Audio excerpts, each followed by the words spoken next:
Hello, this is the Linux Gamer, and today I will be attempting to replicate the OSIRIS REx mission in KSP. This is a mission to gather samples from an asteroid, the asteroid Bennu. It's got there, but it hasn't collected the sample yet.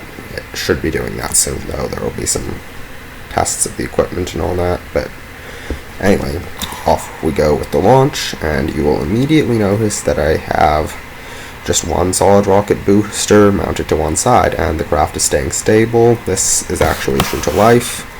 The Atlas V variant used to launch OSIRIS REx was the Atlas 411, with the 4 meaning 4 meter fairing, the 1 meaning 1 solid rocket booster, and the second one meaning 1 second stage engine.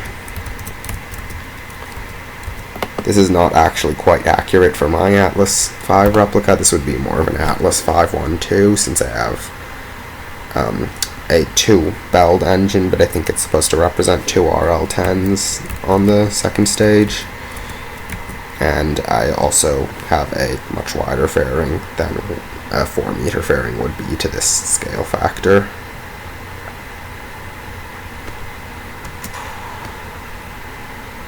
Anyway, there goes the first stage. Get the second stage ready.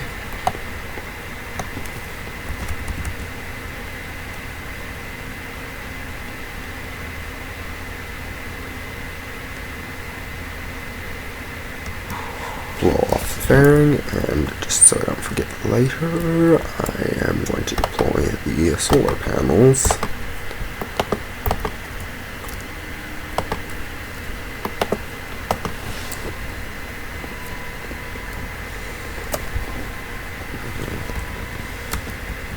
Anyway, yeah, as I was saying with the Poodle, I think this variant is supposed to be like a version of the 2-engine Centaur used in theory for Atlas V rockets. It was the OG Centaur upper stage that had 2 RL10 engines, and it will be used again for Starliner. Actually, it's technically been used already for Starliner due to the fact that there was actually one test launch already, but other than that,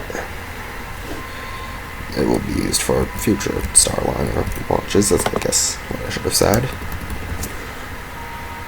Or all Starliner launches, because as I just pointed out, there was one already. It was unmanned, obviously, but okay, there we go. Stable orbit achieved.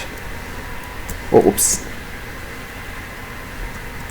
Okay, and I am back. If you're wondering why the mission elapsed time, if you've noticed, is over 200 days longer than it was when I left. It's because the asteroid was in a pretty bad position, so I decided I'd just time warp ahead to get it to a little bit more of an optimal position.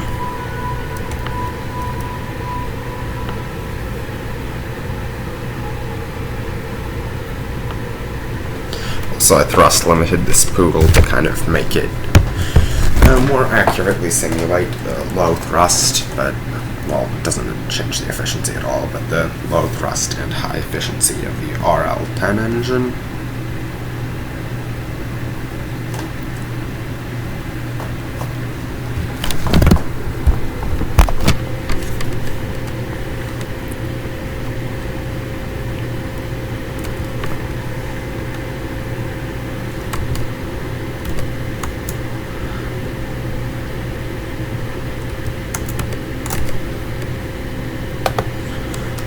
Okay, and there we go. Now I have a pretty good close approach that I will definitely make some mid-course corrections to, so let's just get out of the SOI of Kerbin, and in reality the upper stage would have been completely used up by now, but here I'm just going to use what of it I can.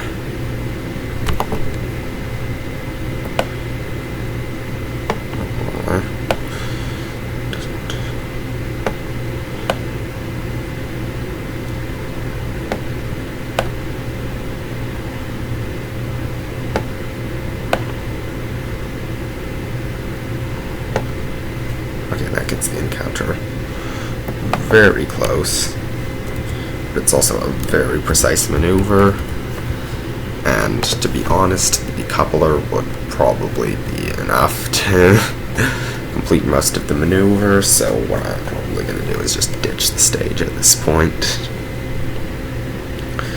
because I'm using RCS to propel the OSIRIS REx spacecraft replica I made. I'm not sure if that's entirely accurate. I mostly just skimmed the Wikipedia article and based off some knowledge I already knew. Like, I knew it was going to Bennu, I knew it was an asteroid sample return mission, and yeah, other than that I didn't know much. I knew quite a bit about the launch vehicle because it was quite notable for the whole asymmetry. Okay. And where's that decoupler? There it is. And yep, that was half the maneuver. Whoa. Okay. It's hard to get precise approaches even with RCS, but looks like I got pretty close. How much velocity will I have to kill off when I get there? About 600 meters per second. Yeah, that's quite manageable. As you may have seen in the previous video, monopropellant engines are actually quite good. Granted, this is a much heavier spacecraft, but that still had like 2,000 meters per second of delta V just in monopropellant, so I think we're fine.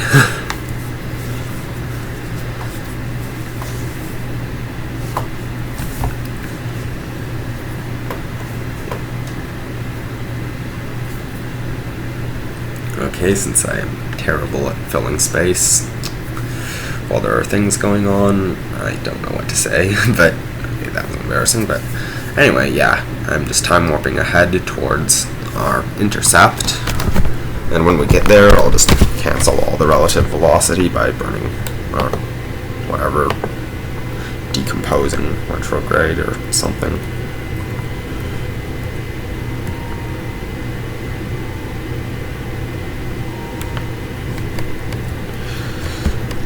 For instance, what's the correct term for producing thrust with ion engines? Like, you're not burning anything. What are you doing? Am I thinking way too hard about this? Yeah, probably.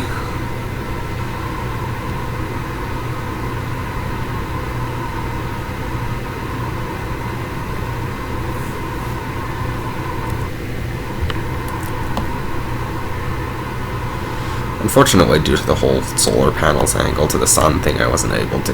Well, honestly, this probe isn't very accurate since I had to sacrifice much for efficiency.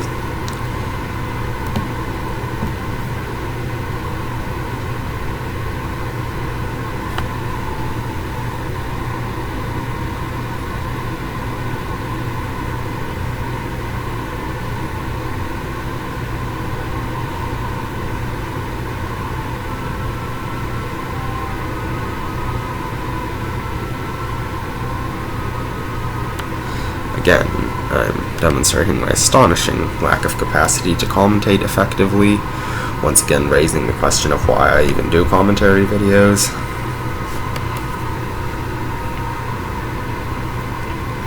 I mean, I guess the answer to that is I enjoy them, but yeah, still suck at it.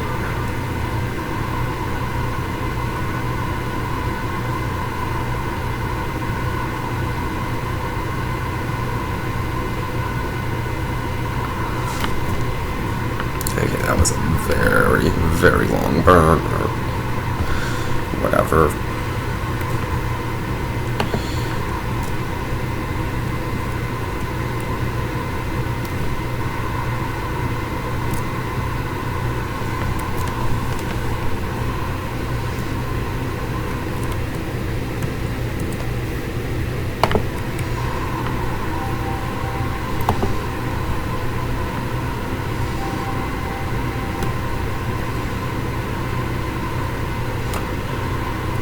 Okay, there are probably more efficient ways of getting to the asteroid, but, well, burning towards it, it's inefficient, but it works. Gonna make a quick save. in case I follow up on my old habits of overwarping, as I just did.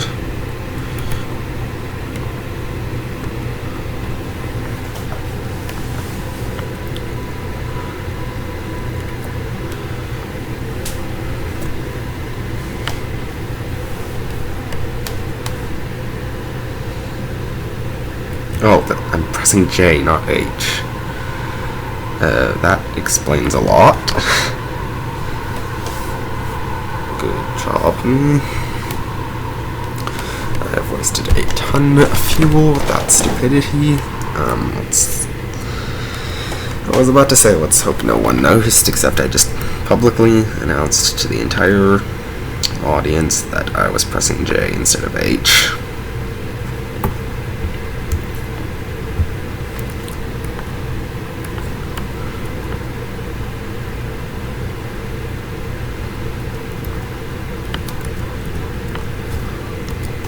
Okay, separation of 2.5 kilometers is pretty dang good if you ask me. But let's get closer, since I have to be on top of it if I am going to get any kind of resource extraction done. So if I can actually click the claw.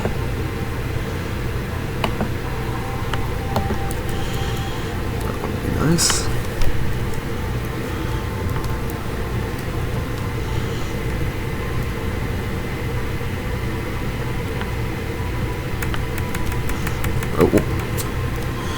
Overshot the intercept slightly, but nothing I can't fix. Kind of hard to steer this thing when it's controlling from, oh crap. Well, it's ammo N.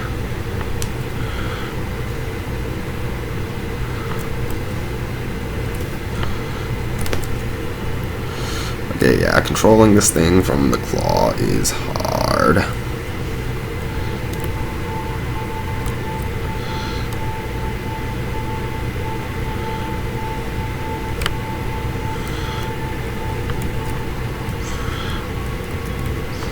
Anyway, it would seem I'm actually on track to intercept the asteroid on the dark side. Oop.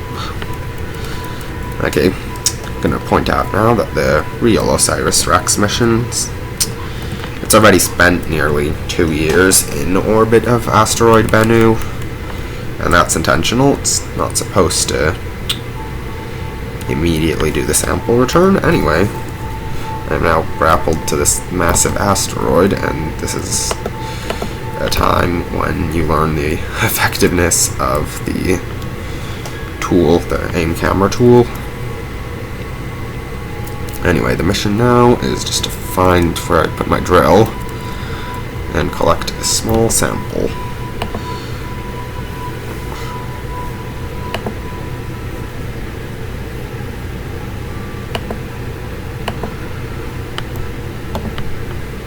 And 1, since I didn't bring radiators, and 2, because I don't want to screw up the re-entry craft's balance, we're just going to pretend that it collected a surface sample and not that it just drilled for a second and did nothing.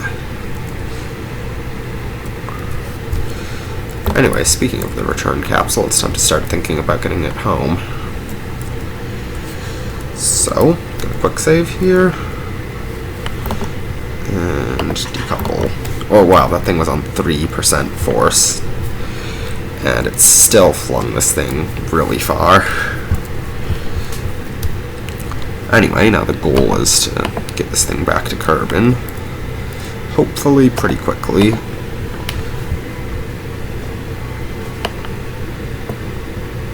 Although I could also just... Actually, that's not a very good idea. Okay, let's see where I'll be in a few orbits and work from there. Okay, in a few orbits I'll be close enough to... It'll be close enough to an encounter.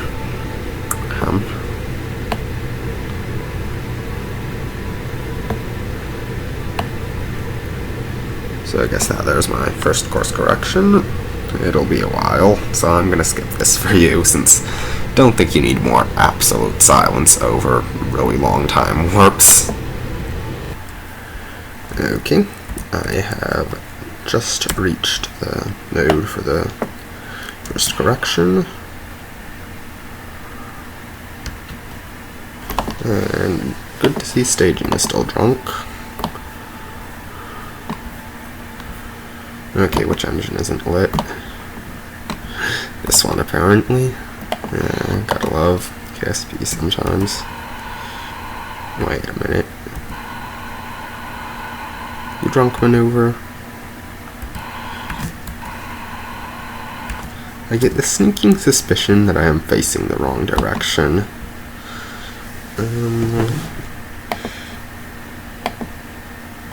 Yeah, what if I turn it backwards? That's even worse.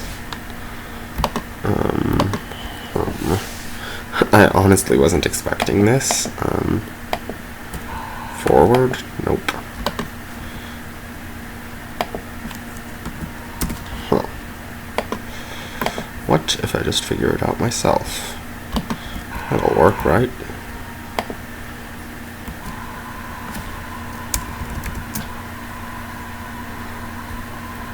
Actually, it seems that I did figure it out myself, and I really was just backwards.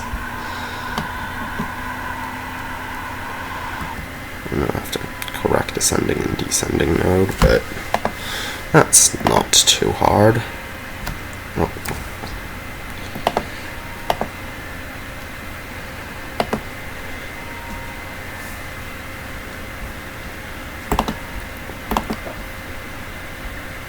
I should probably refocus on the craft, and oh dear, I've lost full control. How unfortunate. Well, I mean, it's sufficient control for me to do what I need to do, so as long as I don't, like, fully get blacked out, I am fine. Oh, oops, wrong direction, right, I'm descending node, not ascending node. Actually, I should get a little closer.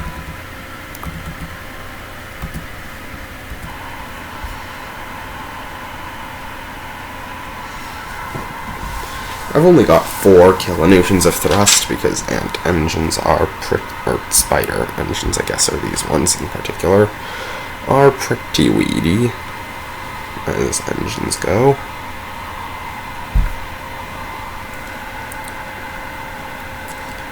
Anyway, there goes my inclination.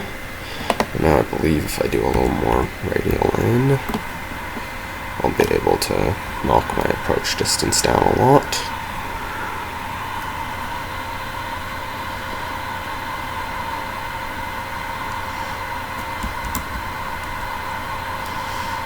Unfortunately, it will be very, very difficult to do precise maneuvers until I'm closer, since, yeah, I don't actually have full probe control, so I can't use throttle except for setting it to max or minimum.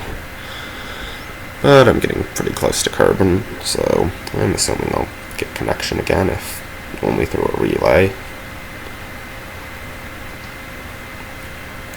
Because I have the weakest antenna on this, and I did turn up some antenna strength parameters for this mission to make it a little more bearable with the small antenna. Oh, there we go. I have got some, what's it called? Okay, I believe that's retrograde is what, no, prograde is the direction I should be running to put my periapsis within Kerbin's atmosphere. And now normal. No, anti-normal. I should really properly learn orbital mechanics someday instead of just relying on the pretty minuscule amount of it that I know, but yeah. That's what I do know. Hey, I knew I had to burn one of the normals. Oh gosh, my commentary is becoming increasingly incoherent.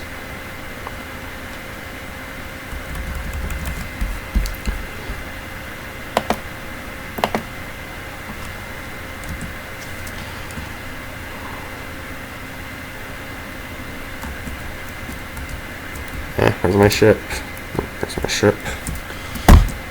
Can I have the camera freed, please? Oh crap, is the control point? No, I am facing the right way. Or not. Oh, that would explain so much. I was in reversed. Wait, is that not actually doing anything?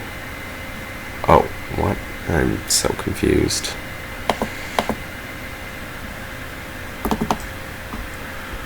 I'll be glad to be done with this mission. Freaking cursed. Control point. And you will be comforted to know that I did in fact bring a parachute.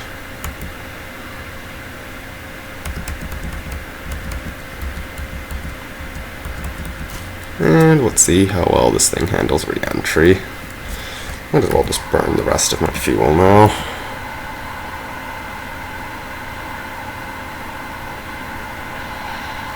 Okay, I think that was the ore container. Oh no, the ore container is actually alive.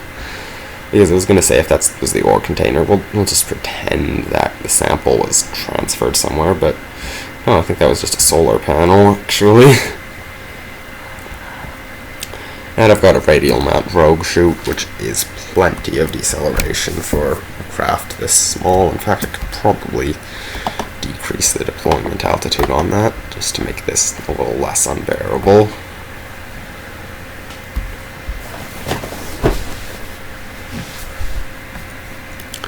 I didn't even need that much ablator. Well, good to know for anything else I might do in the future.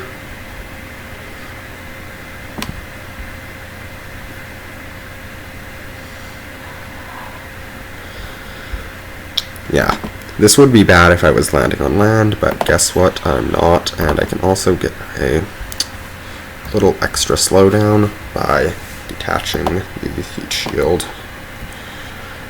And by spinning the thing around crazily, apparently, I can get even more deceleration. And the ore container was just... what the heck is happening? That was weird. The ore container was destroyed, but the samples fell to the bottom of the ocean and can successfully be recovered by a ship that is totally there to collect manganese noodles and not Russian submarine. You know what? Thanks for watching. Goodbye. Oh, and I'm just going to point out that the actual landing site planned for OSIRIS REx is on land, somewhere in Utah. Anyway, as I said, goodbye.